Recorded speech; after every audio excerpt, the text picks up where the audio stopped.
heading into the winter, the Russian military was at its most vulnerable point. It suffered 2 defeats in consecutive offensive operations by Ukraine, one in Kharkiv, the other in Kherson.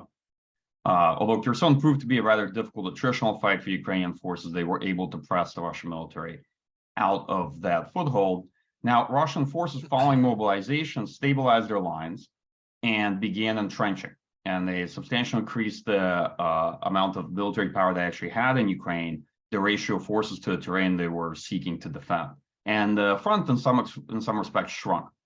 Now, the Ukrainian military, I think, was expected to press the Russian military over the course of the winter, but they also focused on force reconstitution. Beyond a couple axes of attack, key towns like Crimea, they found themselves battling against Wagner PMCs, many of them taken out of the Russian prison systems, in an attritional fight for the city of Bakhmut. The Ukrainian military, I think, was looking to set forces aside for a major offensive operation in the spring, which we can talk a bit about later, but is much anticipated. The Russian military changed commanders, it changed leadership, and I think began to prosecute a winter offensive, beginning with the last week of January. And this offensive was focused on trying to seize the Donbass. In fact, this seems to be the minimal war aim for the Russian leadership, and it has been the main aim of their offensives going all the way back to April.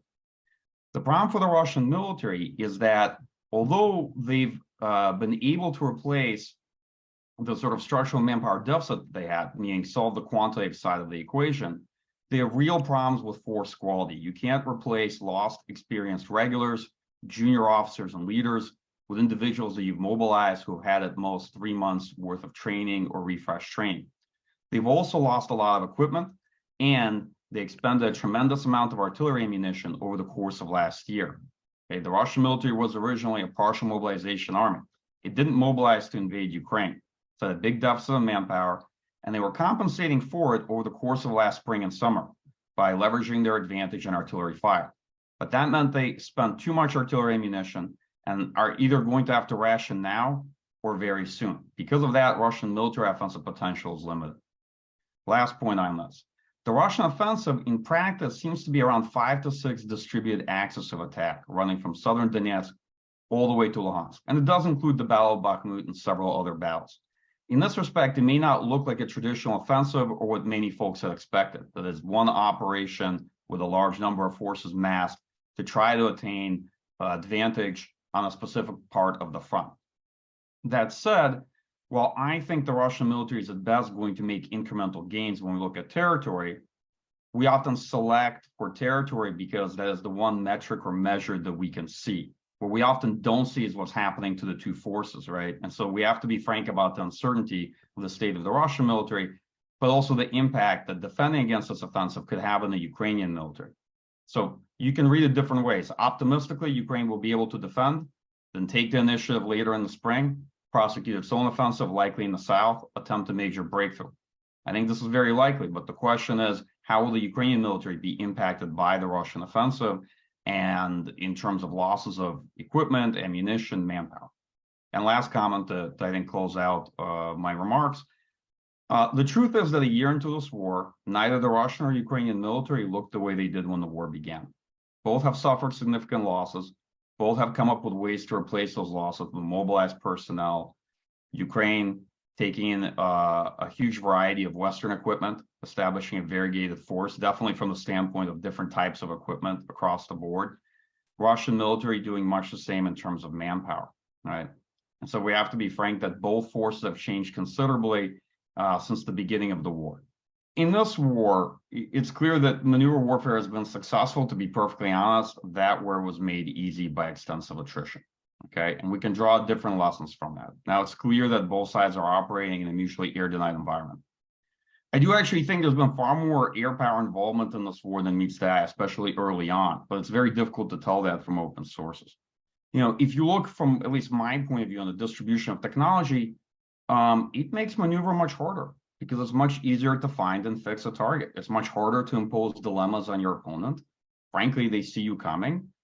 It's very easy for opponents to detect various entrenchments. It's very hard to come up with TTPs that deal with a battlefield where there's distributed high fidelity sensors.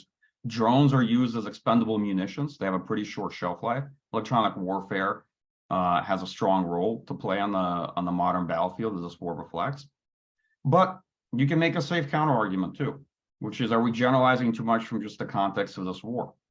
Perhaps neither side has sufficient qualitative advantage in this conflict, the kind that the United States tries to attain. Perhaps neither side is able to put the pieces together to engage in maneuver warfare. The Russian military and the Ukrainian military are both successors to the Soviet military, which is fundamentally an artillery army culture with lots of tanks. They're both, first and foremost, artillery armies. So in the absence of other options, they're very likely to regress to the mean of leveraging artillery firepower and pursuing more attritional warfare than necessarily combined arms maneuvers. That's another point I want to make.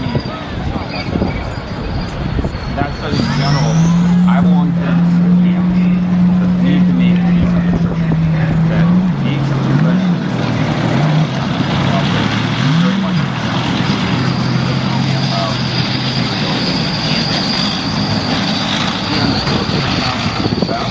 time can begin to take the advantage and impose real dilemmas on its opponent. Beyond that, when it comes to individual platforms, I'm really fascinated in how we interpret the data. Personally, I don't think that much new has been said about the tank since 1973.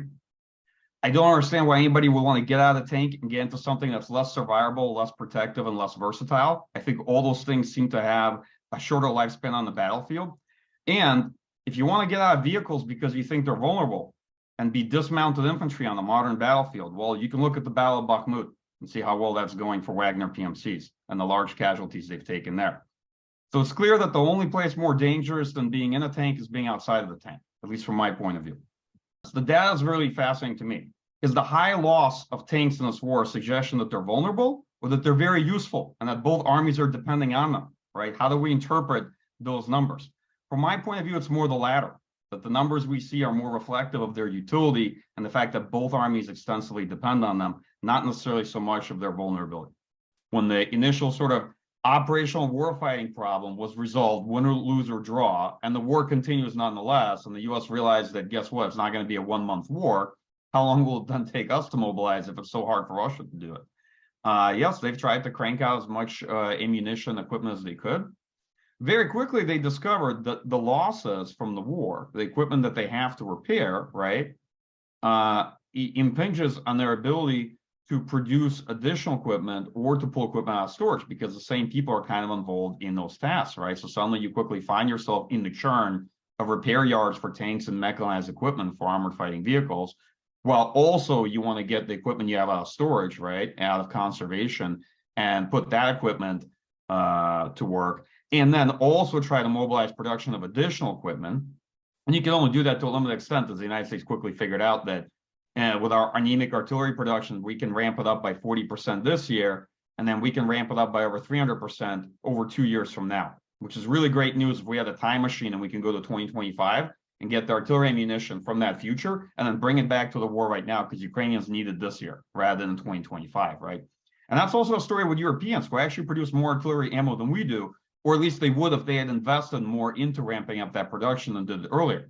So this is a near to medium term problem. And you find that the near to medium term actually is like about 8 months, and 8 months in a large scale conventional war, a lot of things can happen in that time period, right? So when the defense sector tells you I have good news that you're going to get 300 to 500% additional artillery production 2+ years from now, that good news comes with a heavy dose of bad news. So the Russian military's tried to adapt, but they're very much suffering from the implications of trying to sustain this kind of war.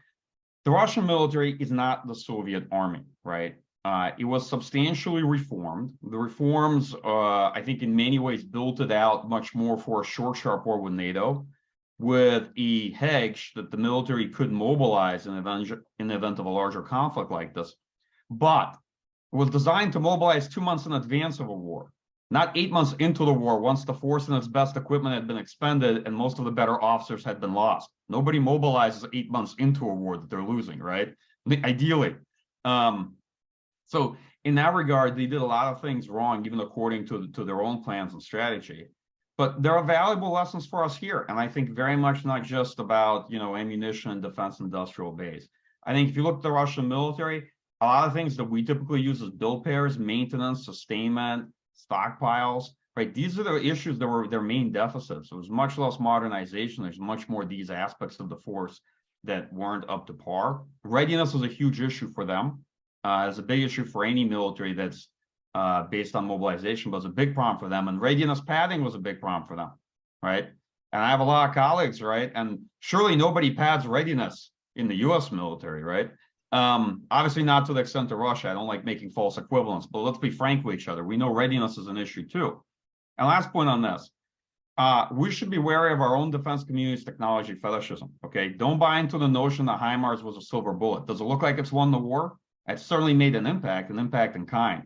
But to be very honest, its net effect has been overstated, and it's operating under very contrived circumstances where we can do targeting with essentially untouched remote sensing assets and what have you, which wouldn't never happen in a real war with China or Russia, right? So be careful of the notion that there's any capability we can buy that will sort of magically resolve this problem, or that there are these kind of capability-based game changers that can substantially get us out of the question of attrition and preparing for this kind of war. And the same thing goes for all the firepower we have displaced in our Air Force, right? We can't assume that we're going to have air superiority right off the bat. We can't assume that the context of the world will give us 3 months to establish air superiority before anything else happens either. Like it might be Iraq or it might be Afghanistan. The next adversary, that fight might not be like that at all, right?